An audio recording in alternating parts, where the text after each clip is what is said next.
le livre, bien sûr, il prend comme terrain le Maroc. Mais ce n'est pas un livre sur le Maroc uniquement.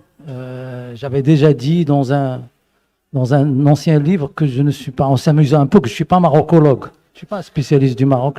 Je travaille peut-être beaucoup sur le Maroc, mais les mérites d'un travail de recherche en sciences sociales, c'est de pouvoir aborder à partir d'une empirie, à partir d'un terrain très précis, avec des noms, et je n'hésite pas à citer des noms, quitte à avoir des problèmes avec des gens, mais avec une perspective toujours théorique qui rentre en dialogue avec mes collègues en sciences sociales. L'un des objectifs de ce travail, c'est de amener ou problématiser ce qui nous est donné comme quelque chose d'évident, naturel. Dans l'idéologie islamiste, l'État n'est pas l'acteur principal.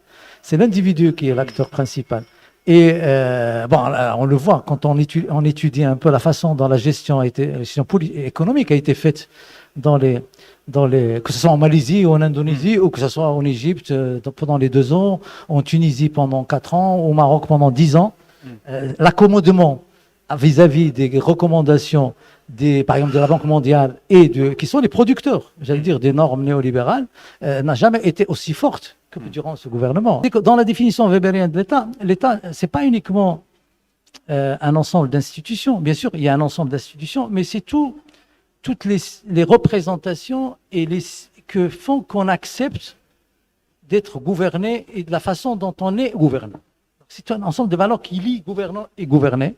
Et ces façons qui rendent naturels les rapports entre gouvernants et gouvernés, pour nous, sont puisés dans notre histoire. Pour le temps marocain, la temporalité maintenant est polychrome.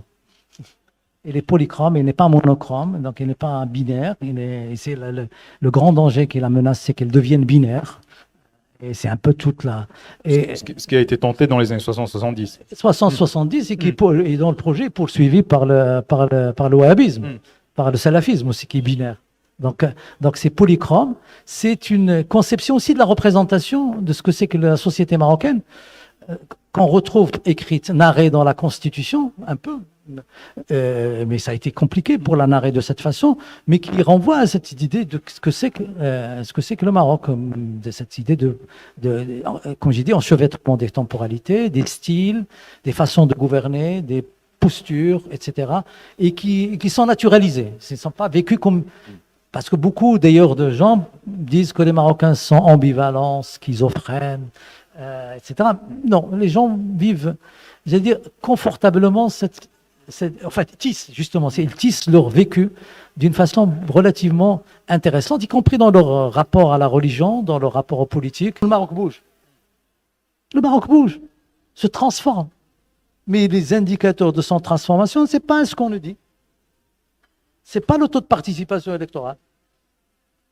C'est pas ça, c'est pas cet indicateur, c'est pas les indicateurs. L'indicateur principal de cette rupture, c'est que la femme donne, par exemple, la nationalité. C'est on a des femmes adoul. Ça, c'est un indicateur de rupture forte dans le schéma patriarcal. C'est toute la difficulté d'un chercheur. Généralement, quand on fait de la recherche, on est obligé de réfléchir de façon linéaire. Or, l'histoire ne se fait pas de façon linéaire. Et l'histoire se fait de façon synchronique. Donc, il n'y a pas une téléologie fixée à l'avance, c'est-à-dire une causalité fixée à l'avance. Donc, cette complexité des situations et des configurations rend difficile la transmission même des messages.